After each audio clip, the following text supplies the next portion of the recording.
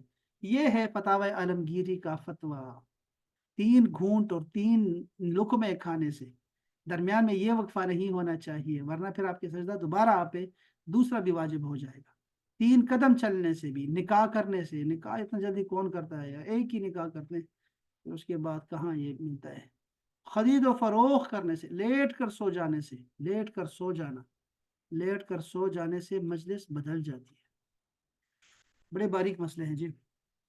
اچھا جی، کسی مجلس میں دیر تک بیٹھنا، قرات کرنا، تسبیح کرنا، تحلیل کرنا، درس اور وعظ و مشغول ہو جانا مجلس کو نہیں بدلتا۔ یعنی ہم بیٹھے ہوئے ہیں، وعظ و نصیحت چل رہی ہے، تلاوت ہو رہی ہے، ایک ہی جگہ بیٹھے ہوئے ہیں، تو اس سے مجلس نہیں بدلی۔ ایک ہی تلاوت کی سجدے کو، جب ہم سجدے کی تلاوت کو پڑھیں گے تو کوئی جو ہے اس کی ہمیں بار بار نہیں ہوگا، ایک ہی سجدہ واجب ہوگا سب پہ۔ اگر دونوں بار ایت سجدہ پڑھنے کے درمیان کوئی دنیا کا کام کیا، مثلا کپڑا سی لیا وغیرہ، تو مجلس بدل گئی ہے۔ اگر سننے والے سجدے کے لیے آمادہ ہیں اور سجدہ ان پر بار نہ ہو تو آیت سجدہ زور سے پڑھنا بہتر ہے، ورنہ آہستہ پڑھا جائے۔ اور اگر سننے والوں کا حال معلوم نہیں کہ آمادہ ہیں یا نہیں، جب بھی آہستہ پڑھ لینا بہتر ہوتا ہے۔ ٹھیک ہے نا، ایسے نہیں تلاوت کر رہے ہیں تو چیخ چیخ کے تلاوت کر رہے ہیں تاکہ سب پہ سجدہ واجب ہو جائے، ایسا نہیں کر دے۔ بلکہ آپ کو یا ٹیپ ریکارڈر پہ لگا ہوا ہے، آپ نے موبائل پہ لگایا ہوا ہے، تو مہربانی کریں آپ آواز کو سلو ڈاؤن کر دیں تاکہ تھوڑا سا نا باقی لوگ بچ جائیں اس چیز سے، ان کو پتہ بھی نہیں چلے گا اور وہ سجدہ بھی نہیں کر پائیں گے، تو اچھا نہیں ہے۔ اس لیے بہتر ہے کہ آواز کو آہستہ کر دیا جائے۔ مرض کی حالت میں اشارے سے بھی سجدہ ہو جائے گا، یوں ہی سفر میں سواری پر اشارے سے سجدہ ہو جاتا ہے۔ یہ تھا مسئلے مسائل ہمارے سجدہ تلاوت کے، سجدہ تلاوت۔ ہاں، ذرا اس سے بھی دیکھتا ہوں کہ یہاں کون سے مسئلے، جدید مسئلے آ رہے ہیں، بس اب یہ اس کو میں 7 منٹ میں ختم کرتا ہوں۔ قرآن کریم میں 14 آیتیں ایسی ہیں جن میں سے کوئی ایک آیت پڑھنے یا سننے سے سجدہ واجب ہو جاتا ہے، بشرط کہ اتنی آواز سے پڑھا ہو کہ اگر کوئی عذر نہ ہو تو وہ خود سن سکے۔ لہٰذا اگر اتنی آواز سے آیت سجدہ پڑھی، بلکہ وہ لفظ جس میں سجدے کی حروف پائے جاتے ہیں، جس کے ساتھ اس نے پہلے یا بعد کا کوئی لفظ ملا کر پڑھا کہ اپنی آواز خود ہی سن سکتی ہیں مگر شور و غل اور بہرے ہونے کی وجہ سے نہیں سن سکی، تو سجدہ واجب ہو گیا۔ اور اگر محض ہونٹ ہلے، آواز پیدا نہیں ہوئی، تو سجدہ واجب نہیں ہوا اور نہ یہ پڑھنا کوئی پڑھنا ہے۔ اگر محض ہونٹ ہلے ہیں، آواز پیدا نہیں ہوئی، تو سجدہ واجب نہیں ہوگا اور نہ یہ پڑھنا کوئی پڑھنا ہوا۔ ہاں، لہٰذا اگر اتنی زور آواز سے سجدہ تلاوت پڑھی، بلکہ وہ لفظ جس میں سجدے کے حروف پائے جاتے ہیں اس کے ساتھ پہلے یا بعد میں کوئی لفظ ملا کر پڑھا کہ اپنی آواز خود سن سکتی تھی، تو شورغل کی وجہ سے نہیں سن سکے، پھر بھی سجدہ واجب ہے۔ لیکن اگر صرف ہونٹ ہلائے ہیں تو سجدہ واجب نہیں ہوگا اور نہ ہی یہ پڑھنا کوئی پڑھنا ہوگا۔ آیت سجدہ سننے والے کے لیے ضروری نہیں کہ اس نے قصد اور ارادے سے آیت سجدہ سنی ہو، بلا ارادہ سننے سے بھی سجدہ واجب ہو جاتا ہے۔ ٹھیک ہے، یہ بھی پڑھا ہے ہم لوگوں نے، سمجھ گئے سمجھ گئے سمجھ گئے سمجھ گئے،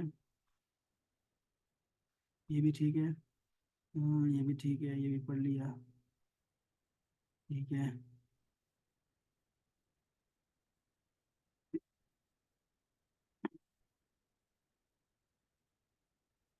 خواتین کو، یہ کتاب خواتین کے لیے ہے، یہ جو سنی بہشتی زیور ہے یہ خواتین کے لیے اسپیشل ہے، طالبات کے لیے ہے، اس لیے وہ مؤنث کا صیغہ استعمال کرتے ہیں۔ کہتے ہیں کہ اگر عورت نماز پڑھ رہی تھی اور نماز کے دوران اس نے آیت سجدہ پڑھی، تو نہ سجدہ اس پہ واجب ہے اور نہ ہی وہ نماز بھی معاف ہے اور وہ سجدہ بھی معاف ہے۔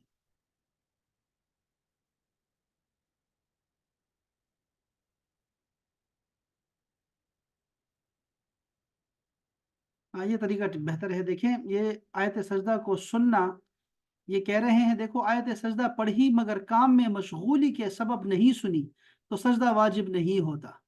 آیت آیت سنی نہیں ہے نا، تو آپ نے جو ہے اپنی آواز بھی نہیں سنی، اپنی آواز، تو تب بھی سجدہ واجب نہیں ہوتا. کہتے ہیں مسئلہ تو یہ ہے، لیکن بعض علماء کہتے ہیں کہ سجدہ کر لے، سجدہ کر لینا بہتر ہے، سجدہ کر لیا جائے،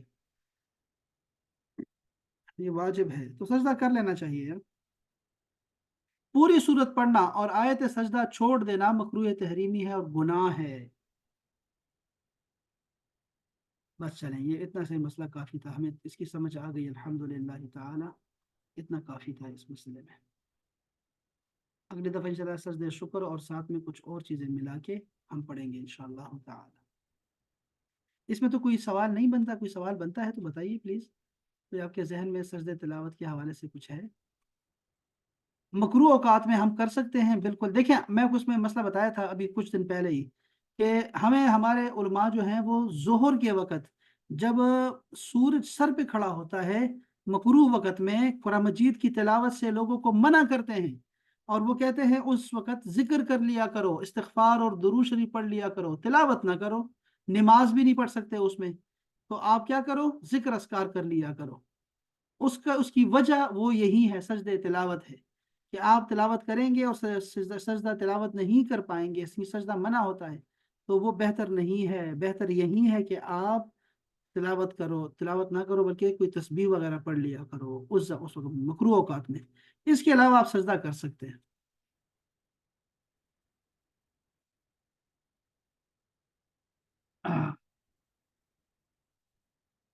مکروہ اوقات میں سجدہ تلاوت.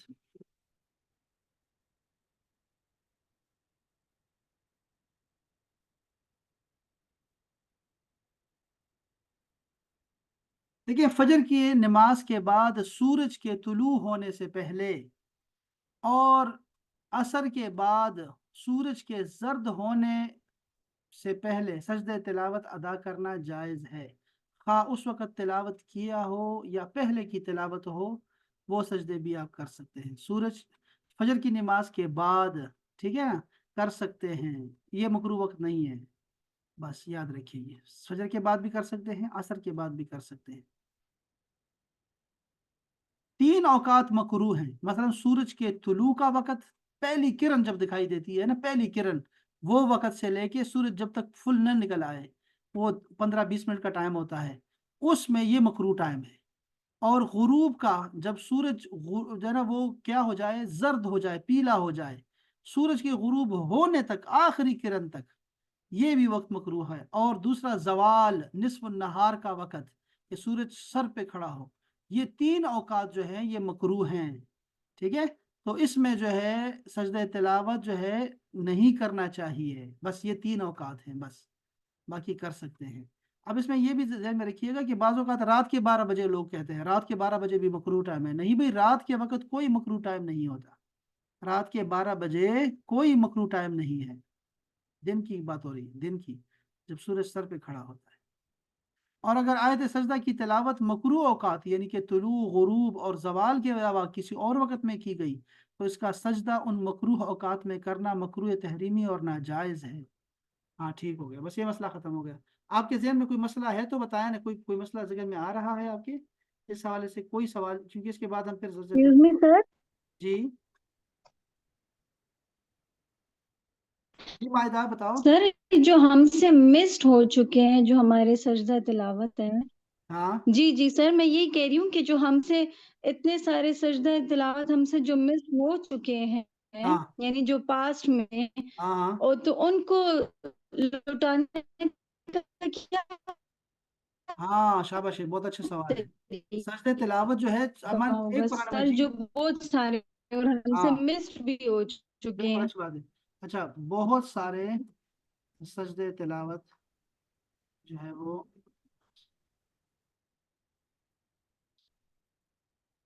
بھول گیا. اچھا اب یہ ہے کہ ہمیں اس کو مکروہ وقت میں نہیں کرنا، ٹھیک ہے، یہ ذہن میں رکھیے گا